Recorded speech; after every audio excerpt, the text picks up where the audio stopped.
iPhone ga masu yi dan Allah ba irin masu ja kuma ban rara aka sace aka hutu. A ba. Allah duk tsaron da yake ba kansa bayya ba mahaifiyarsa. To ina bodyguard din da. Wanda irin bodyguard ai ta ya ajiye mata yar wanke sai mai gadi wanda zai je mata ce fanan kasuwa. A ba. Amma ta haife sa duk kudin sa na banza ne. Duk maulan nan ta sa abin da. Ai ya ce arewa ta ci gaba ka san ya ba wa Tinubu sako ya ce ta gaba arewa na godiya. Ai ko ya ga godiya. Ai yanki da nafin ina sun mun daidai sele na ke ga maka. Ai ni sun mun daidai.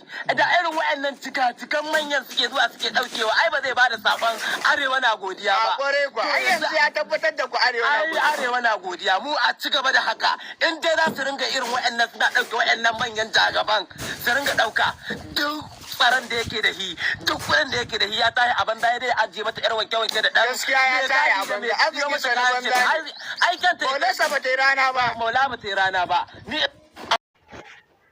Mawaƙi Dauda Kahutu Rarara ya fito yana ƙara ba wa jama'a haƙuri akan abubuwan da suka faru a kan shagalin waƙarsa da ya gudanar a Bila, inda yake cewa mutane su yi haƙuri su tashi da addu'a akan ɗauke mahaifiyarsa da 'yan kidnapping suka yi.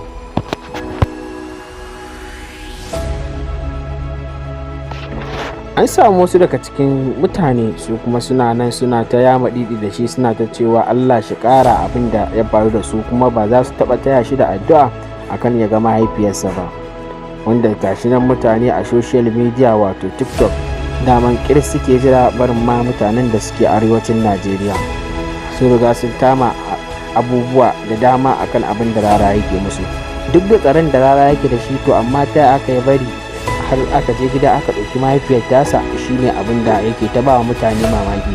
Kenan baya son mahaifiyarsa yake nufi ko kuma me kenan, wannan kuma daga bakinsa za a ji.